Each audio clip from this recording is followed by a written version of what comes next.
दोस्तों,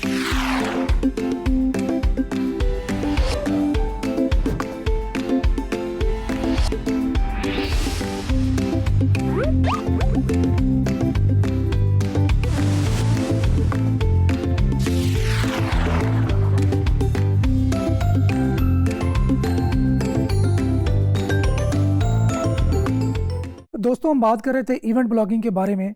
तो event blog को हम डिफरेंट तरीकों से मोनेटाइज भी कर सकते हैं, एफिलिएट मार्केटिंग भी कर सकते हैं, एडसेंस के ज़रिए मोनेटाइज कर सकते हैं, सीपीए कर सकते हैं, और बहुत से डिफरेंट एड नेटवर्क्स के थ्रू हम अपने इवेंट ब्लॉग को मोनेटाइज कर सकते हैं, मतलब उससे पैसा बना सकते हैं।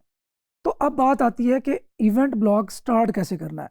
सबसे पहले हमने प्लानिंग करनी है कि इवेंट ब्लॉगिंग किस टॉपिक पर करनी है। कौन सा ऐसा फेस्टिवल होगा, कौन सा ऐसा इवेंट होगा, कौन सा ऐसा स्पोर्ट्स इवेंट हो सकता है। वो जैसे मैंने लास्ट लेक्चर में भी बताया था, न्यू ईयर हो सकता है। अगर मुसलमानों के इस्लाम के इवेंट्स की बात करें तो ईद का इवेंट हो सकता है, रमज़ान का इवेंट हो सकता है। रमज़ान में मैंने एग्जांपल दी थी आपको कि प्रेयर टाइमिंग्स बहुत ज़्यादा सर्च होती हैं।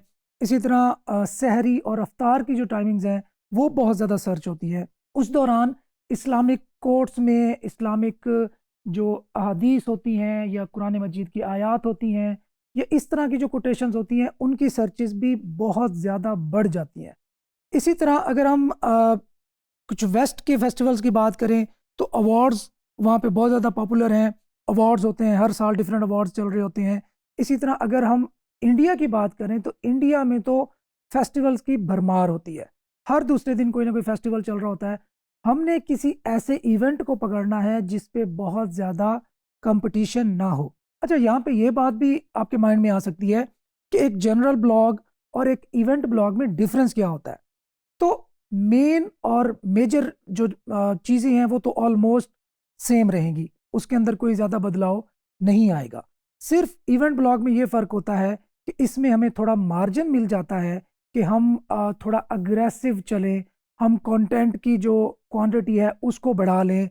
हम लिंक बिल्डिंग के मामले में जिन एहतियात का जिक्र किया था मैंने अपने ऑफ पेज के लेक्चर्स में, उसको थोड़ा सा वायलेट कर सकते हैं, थोड़ी अग्रेसिव अप्रोच कर सकते हैं। अच्छा, इसके बिहाइंड वजह क्या है? वजह ये है कि इवेंट ब्लॉग एक स्पेसिफिक टाइम के लिए होता है। लेट्स सपोज 3-4 दिन का इवेंट है, अगर कोई फेस्टिवल है तो मे बी हफ्ते का हो सकता है। इसी तरह अगर हम पीएसएल की बात करें, पीएसएल एक बहुत बड़ा इवेंट हो सकता है जिससे आप अच्छा खासा रेवेन्यू जनरेट कर सकते हैं। आज मैं आपको बता रहा हूँ, और वो तकरीबन 1 से 1.5 महीना चलता है। तो आपकी सारा साल तकरीबन 1-1.5 महीने के अंदर ही रेवेन्यू की जनरेशन होनी है। इसी तरह हम आईपीएल की बात करें, बिग बैश लीग की बात करें, ऑस्ट्रेलिया में होने वाली जो लीग है उसकी बात, बिग बैश उसकी बात करें, अगर हम बांग्लादेश की बात करें तो इस तरह की जो लीग्स होती हैं वो नॉर्मल उनका जो ड्यूरेशन होता है वो ऑलमोस्ट 1 मंथ होता है। तो उस 1 मंथ में डेली हमारे पास बहुत ज़्यादा ट्रैफिक आनी होती है। एक और चीज़ जो कि जनरल ब्लॉग और इवेंट ब्लॉग में डिफरेंस है वो है आपकी कंटेंट कवरेज का। आपको याद होगा एफिलिएट मार्केटिंग में जब मैंने आपको कीवर्ड रिसर्च बताई थी तो उसमें मैंने कंटेंट कवरेज का जिक्र किया था। इवेंट ब्लॉगिंग में हमारी कंटेंट कवरेज बहुत ज़्यादा होगी, मतलब हम कोई भी ऐसा कीवर्ड लीव नहीं करेंगे जिसको हम अपने ब्लॉग पे कवर कर सकते हो। अगेन मैं एग्जांपल लेता हूँ पीएसएल की, पाकिस्तान सुपर लीग की। अब पाकिस्तान सुपर लीग में अगर मैं कीवर्ड सिर्फ एक्सप्लोर करने लगूं, जो कि हम अभी प्रैक्टिकली करेंगे भी सही, तो मेरे पास हज़ारों कीवर्ड्स आएंगे। उसके बाद डेफिनेटली उस पर ग्रुपिंग परफॉर्म करनी है, जो सिमिलर इंटेंट वाले कीवर्ड्स हैं उनको कंबाइन करना है, ताकि ऐसा ना हो कि दो सिमिलर इंटेंट वाले कीवर्ड्स पे अलग अलग आर्टिकल लिखें। तो इससे कैनिबलाइजेशन का इशू भी आ सकता है। हम सर्च इंजन्स को भी कंफ्यूज कर सकते हैं कि हम एक्चुअली इस पेज को किस कीवर्ड पे रैंक करना चाहते हैं। तो हम अगर 3-4 पेजेस को सेम कीवर्ड पे रैंक करना चाहते हैं तो ये कैनिबलाइजेशन कहलाती है, जो कि गूगल की जो या सर्च इंजन की जो पॉलिसीज़ हैं उसके अगेंस्ट है। सो कीवर्ड की बात कर रहा था। इसी तरह अगर स्टार्ट करूं पीएसएल को, सबसे पहले तो पीएसएल क्या है, व्हाट इज़ पीएसएल, इस पे मैं एक आर्टिकल राइट कर सकता हूँ। फिर पीएसएल का बजट, अब पीएसएल की ऑक्शन, फिर पीएसएल की जो बिहाइंड पूरी टीम है उसके बारे में इंफॉर्मेशन दे सकता हूँ। फिर PSL की टीम्स, अब टीम्स नॉर्मली 6-7 टीम्स होती हैं। अब उन 6-7 टीम्स के बाद अब बारी आती है हर टीम के अलग अलग प्लेयर की प्रोफाइल। अब उस प्रोफाइल को जब हम लिखने बैठेंगे तो हर टीम में तकरीबन शायद 15 से भी ज़्यादा लोग होते हैं। अगर हम कोच को भी इंक्लूड करें, अगर फिजियो को भी इंक्लूड करें और इन अंपायर्स को भी इंक्लूड करें, तो फिर ये तादाद, जो टोटल तादाद है, वो बहुत ज़्यादा बढ़ जाती है। इसी तरह नेक्स्ट बारी आती है प्रोफाइल्स के बाद टीम के स्क्वाड की, कि कौन सा स्क्वाड एक्चुअली खेलेगा। इसके बाद वेन्यूज़ की बारी आ सकती है कि जो PSL है, लेट्स सपोज 8th एडिशन है, वो 8th एडिशन किस किस जगह पे, किस किस ग्राउंड में, किस किस वेन्यू पे खेला जाएगा। अब हम फिर उस वेन्यू के बारे में भी डिटेल लिख सकते हैं कि वहाँ पे ग्राउंड कैसा है, उस ग्राउंड की कैपेसिटी कितनी है, उस ग्राउंड में हॉस्पिटैलिटी कैसी है। अगर उस ग्राउंड में उस फलां मैच की टिकट्स कोई परचेज करना चाहता है तो वो कैसे कर सकता है। अगर किसी ने वहाँ पे रहना है, या उस दिन जिस दिन मैच होगा उस दिन वेदर कैसा होगा, तो इस पे भी हम राइट कर सकते हैं। देखिए, कॉन्सेप्ट अंडरस्टैंड करें कि हमने थॉरोली डिटेल्स देनी है। कोई भी ऐसा एस्पेक्ट रह ना जाए जिसको गूगल पे कोई सर्च करे और हमारी वेबसाइट पे वो कंटेंट ना हो। इससे एक्चुअली हम अथॉरिटी बनते हैं, हमारी वेबसाइट अथॉरिटी बनती है। तो हम सिर्फ 1 साल के लिए ही इवेंट नहीं कर रहे होंगे, हम उसको रिकरिंग बेस पर भी उससे फ़ायदा उठा सकते हैं। लेट्स सपोज 1 साल आपने PSL कवर किया, आपकी वेबसाइट रैंक हुई, आपने रेवेन्यू जनरेट किया, अब आपने उसको वेस्ट नहीं कर देना। अच्छा, इसमें मैं एक और पॉइंट भी बताता जाऊं जहाँ पे हम रीयूज़ करने की बात आती है। तो बहुत सारे लोग डोमेन नेम के अंदर ईयर को भी इंक्लूड कर लेते हैं। लेट्स सपोज अगर PSL 2025 2025 के वाली PSL है, तो आप ये डोमेन भी रजिस्टर कर लेंगे PSL2025.com।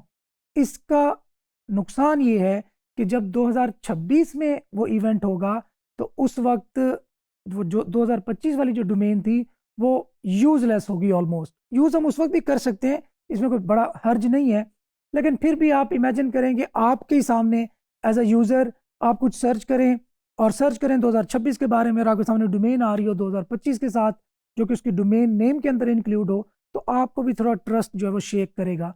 तो आपने पहली बात तो ये है कि डोमेन नेम के अंदर ईयर को इंक्लूड नहीं करना, इससे अवॉइड करना है। अच्छा, अब बात कर रहे थे हम कीवर्ड रिसर्च की, इवेंट रिसर्च के बाद कीवर्ड रिसर्च की। अच्छा, इवेंट रिसर्च किस तरह करनी है। इवेंट रिसर्च एक बहुत ट्रिकी पार्ट है, इसमें मैं आपको बिल्कुल कोई सीधा सा रास्ता नहीं बता सकता कि आप ये टूल यूज़ करें, इस तरीके से गुजारें और आपका इवेंट फाइनल हो जाएगा।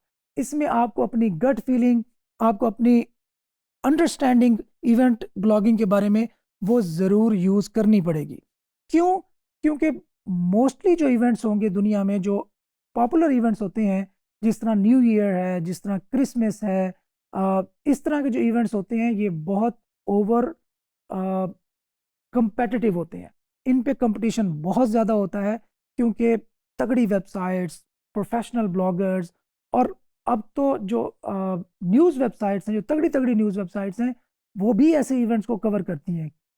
अब ये भी बात माइंड में आ सकती है कि यार इतनी बड़ी वेबसाइट को, let's suppose times of India है, एक बहुत बड़ी वेबसाइट है इंडिया की न्यूज़ की, अब अगर वो दिवाली को कवर कर रही है तो उसे क्या पड़ी है, उसे इस वजह से कवर करना पड़ा है क्योंकि उसको पोटेंशियल का आइडिया हो गया है कि अगर मैं इस इवेंट को कवर करूंगा तो उस दिन मिलियंस ऑफ ट्रैफिक मेरे वेबसाइट पे लैंड करेगी।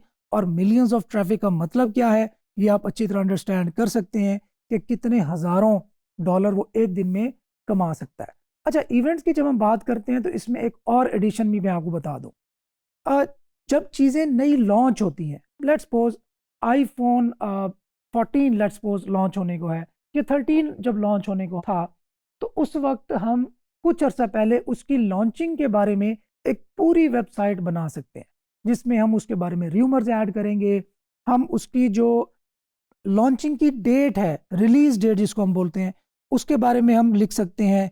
इसी तरह जिस दिन वो इवेंट होगा एप्पल का, जिसमें एप्पल अपने आने वाली प्रोडक्ट के बारे में चीज़ें डिटेल में बताता है, उस इवेंट की लाइव स्ट्रीमिंग से आप हज़ारों बल्कि लाखों डॉलर कमा सकते हैं। अब यहाँ पे आपके माइंड में ये भी कन्फ्यूजन आ सकती है कि सर आपने तो कहा था कि लाइव स्ट्रीमिंग तो कॉपीराइट प्रोटेक्टेड होती है, उससे आपने अवॉइड करना है। तो हर लाइव स्ट्रीमिंग कॉपीराइट प्रोटेक्टेड नहीं होती।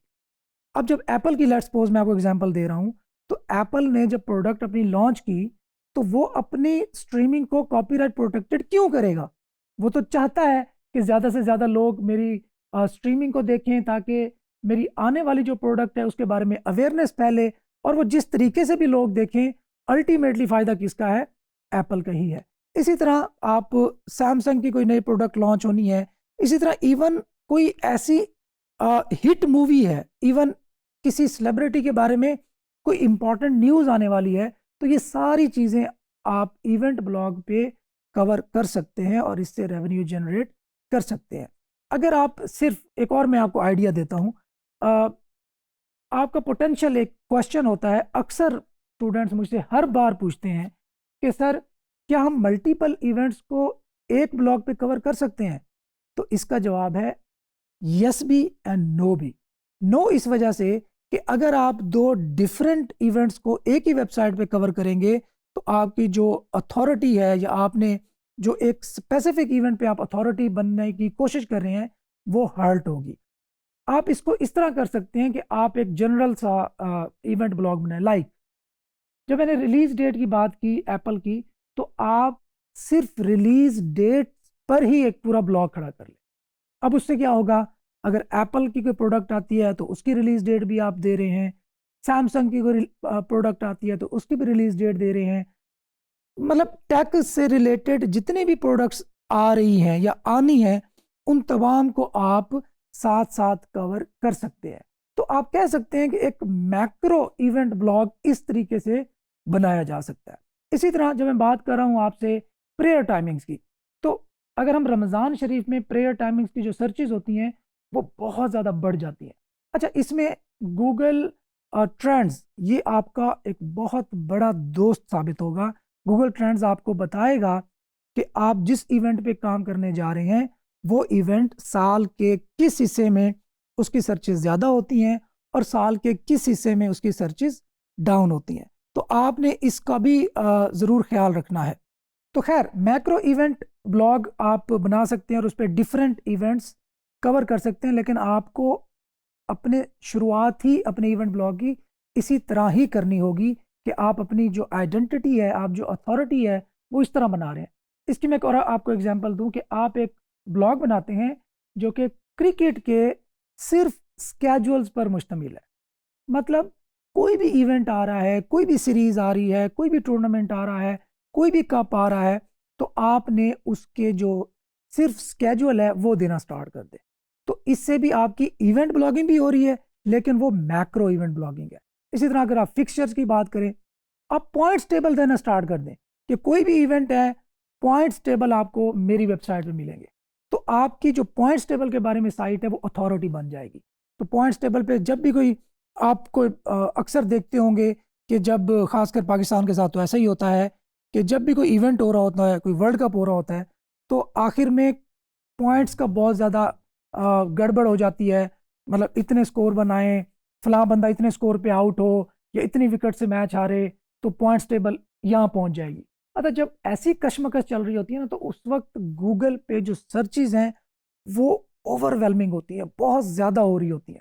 मतलब सारी दुनिया समझ लें कि वहाँ पे सर्चेज ही कर रही होती है और जानने की कोशिश कर रही होती है कि पाकिस्तान का या किसी भी कंट्री का चांसेस क्या होंगे क्वार्टर फाइनल में, सेमीफाइनल में, या इवन फाइनल में पहुंचने के। तो ये मैं आपको कुछ आइडियाज़ दे रहा हूँ कि जिससे आप एक मैक्रो इवेंट ब्लॉग स्टार्ट कर सकते हैं। अगर आप माइक्रो करेंगे तो फिर डेफिनेटली आप पीएसएल, अच्छा माइक्रो इवेंट क्या होगा, आप पीएसएल को भी ओवरऑल कवर नहीं कर रहे, पीएसएल की भी किसी एक शाख को कवर करें, किसी एक चीज़ को कवर करें। अब वो क्या चीज़ हो सकती है, उस पर आपने रिसर्च करनी है। वो पीएसएल की लाइव स्कोर कार्ड हो सकता है, वो पीएसएल की कमेंट्री हो सकती है, वो पीएसएल के बारे में एक्सपर्ट ओपिनियन हो सकती है। आप इवेंट ब्लॉग, एक्सपर्ट ओपिनियन से मुझे याद आया, आप इवेंट ब्लॉगिंग या इवेंट व्लॉगिंग भी कर सकते हैं यूट्यूब पे। यूट्यूब पे आप कैसे कर सकते हैं कि वहाँ पे आप पीएसएल की मैं अगर बात करता हूँ, तो जो ही उधर से मैच लाइव होता है, आप भी इधर से 2 चेयर्स लगाएं और एक कैमरा लगाएं, 2 माइक लगाएं और बैठ जाएं डिस्कशन करें। साथ ही आप लाइव स्कोर कार्ड, आप फीड ले सकते हैं क्रिक इन्फो से, इधर उधर से, वो उठा के अपने साथ मेंशन करें और उस पर अपनी एक्सपर्ट ओपिनियन देना स्टार्ट कर दें। इसका अगर आपने आइडिया लेना हो तो आप ज़रूर सर्च कीजिएगा आईपीएल के बारे में, क्योंकि इंडिया में हर नीश को कवर किया जाता है। हमारे यहाँ इस चीज़ का कॉन्सेप्ट अभी बहुत कम है, हालांकि हमारी भी जो ट्रैफिक है आप देख लेंगे बहुत ज़्यादा है, मतलब 12 करोड़ से भी ज़्यादा यूज़र्स, इंटरनेट यूज़र्स हमारे मुल्क में मौजूद हैं, लेकिन इसके बावजूद हम बहुत सारी चीज़ों को मिस कर देते हैं। तो आप किसी भी एक माइक्रो नीश को ही पकड़ लें, उसी पे अथॉरिटी बन जाएं, उस पर टाइम स्पेंड कर लें, तो वो आपकी पूरी ज़िंदगी बदलने के लिए काफ़ी है, ना सिर्फ आपकी ज़िंदगी बल्कि आपकी फैमिली की ज़िंदगी। अच्छा, वापस आते हैं इवेंट ब्लॉगिंग पे। तो अब आपने इवेंट पे रिसर्च भी कर ली, कीवर्ड रिसर्च भी कर ली, अब बात आती है कंटेंट पोस्ट करने की। कंटेंट पोस्ट करने में हमने एफिलिएट में बहुत ज़्यादा थोड़े हार्ड एंड फास्ट रूल्स देखे थे कि आपने प्रोज एंड कॉन्स यूँ देना है, प्रोडक्ट की डिस्क्रिप्शन यूँ लिखनी है, रिव्यू यूँ देना है। अब अगर ये जो कॉमन सा इंफॉर्मेशनल ब्लॉग है या स्पोर्ट्स ब्लॉग की अगर हम बात करते हैं, तो उसमें हमने अब थोड़ा सा मार्जिन लेना है कि अब हम कंटेंट को उतना ज़्यादा लेंथी नहीं ले जाएंगे जितना हमारा प्रोडक्ट का रिव्यू होता था। कंटेंट की कवरेज आपने मैक्सिमम करनी है, मतलब ज़्यादा से ज़्यादा कंटेंट और हर छोटे छोटे टॉपिक को कवर करना है, लेकिन डेफिनेटली उतनी डेप्थ में नहीं लिखना जितनी डेप्थ में उन्होंने प्रोडक्ट के रिव्यू लिखे थे। हाँ, अगर आप एफिलिएट मार्केटिंग करना चाह रहे हैं, अगर आप ब्लैक फ्राइडे की डील्स को कवर करना चाह रहे हैं, अगर आप लेट्स सपोज पाकिस्तान की बात करते हैं, तो द्रास में अगर कोई ऐसी इवेंट आने वाला है जिसकी डील्स को आप एक जगह पे शो करवाना चाहते हैं, तो ये भी एक इवेंट ब्लॉगिंग हो सकती है। जिस तरह 11/11 पे द्रास पे बहुत बड़ी सेल लगती है और उसको बहुत ज़्यादा वो पब्लिसाइज भी करते हैं, तो आप वहाँ से अच्छी अच्छी डील्स उठाएं और अपने ब्लॉग पे पोस्ट करना शुरू कर दें, उसकी एसईओ करें, उसकी मार्केटिंग करें। अब अल्टीमेटली क्या होगा कि आप द्रास से भी एफिलिएट मार्केटिंग के ज़रिए रेवेन्यू जनरेट कर सकते हैं। ब्लैक फ्राइडे की बात करेंगे, साइबर मंडे की बात करेंगे, तो थोड़े से कंपेटिटिव होगा। पहले इन छोटे छोटे इवेंट्स को कवर कर लें, यहाँ से अपना कॉन्फिडेंस ले लें, आपको पता चल जाएगा यार हाँ मैं कर सकता हूँ, चाहे थोड़ा बहुत ही करें, तो देन ग्रेजुअली आप एक्सपैंड करें खुद को और बाहर जाएं। तो अगर आप ब्लैक फ्राइडे की बात करेंगे, अगर आप उसको कवर करने में कामयाब हो गए, तो मैं आपको मेक श्योर करता हूँ कि एक दिन का $1 लाख कहीं नहीं गया, एंड आई मीन इट। तो खैर, इतना ज़्यादा पोटेंशियल इस फील्ड में मौजूद है, लेकिन आपको थोड़ा टाइम देना पड़ेगा, इसको एज अ बिजनेस ट्रीट करना पड़ेगा और इस पे एनर्जी इन्वेस्ट करनी पड़ेगी।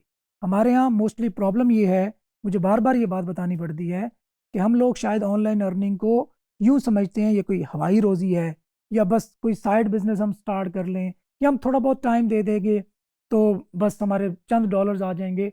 अगर आपने इसको ऑप्ट करना है तो मैं आपको ये सजेस्ट करूंगा, बल्कि रिक्वेस्ट करूंगा कि इसको फुल टाइम ऑप्ट करें। जब फुल टाइम ऑप्ट करेंगे तो आपके फेलियर के चांसेस बहुत कम हो जाएंगे, क्योंकि आपको पता है कि मैं कश्तियाँ जला चुका हूँ, सारा कुछ कर रहा हूँ। मेरी ये बात सुन के आपने जॉब भी नहीं छोड़ देनी, ये भी ख्याल करना है। खैर, वापस इवेंट ब्लॉगिंग। अच्छा, अब कंटेंट पोस्ट करने के बाद उसकी आपने ऑन पेज, वही जो हमारे एसईओ हमने नॉर्मली लर्न की थी वैसे ही आपने सारा कुछ करना है। और उसके बाद ऑफ पेज में आएंगे। ऑफ पेज में भी आपके, अब आपने थोड़ी लिबर्टी लेनी है।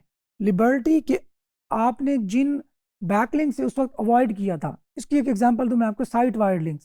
साइट वाइड लिंक ये होता है कि आप किसी भी वेबसाइट के मेन्यू से या साइड बार से या फुटर से लिंक लें, जो कि थ्रू आउट द वेबसाइट आपका लिंक वहाँ पे लगा रहेगा। अब ये लिंक क्या कहलाता है? Site wide link. अब एक वेबसाइट से लेट्स सपोज उसके 12,000 पेजेस हैं, तो आपकी वेबसाइट को 12,000 लिंक्स आ रहे हैं। नॉर्मल ब्लॉग में, लॉन्ग टर्म ब्लॉग में आप ये काम नहीं कर सकते कि आप एक वेबसाइट से साइट वाइड लिंक ले लें। लेकिन इवेंट ब्लॉगिंग में चूंकि हमने जल्द से जल्द एक काम करना है और उसके बाद खैर अगर वेबसाइट हिट हो भी जाती है तो कोई नॉट अ बिग डील, तो इसमें हमने थोड़ी सी लिबर्टी लेना है और थोड़ा सा अग्रेसिव, थोड़ा ऑन होके चलना है।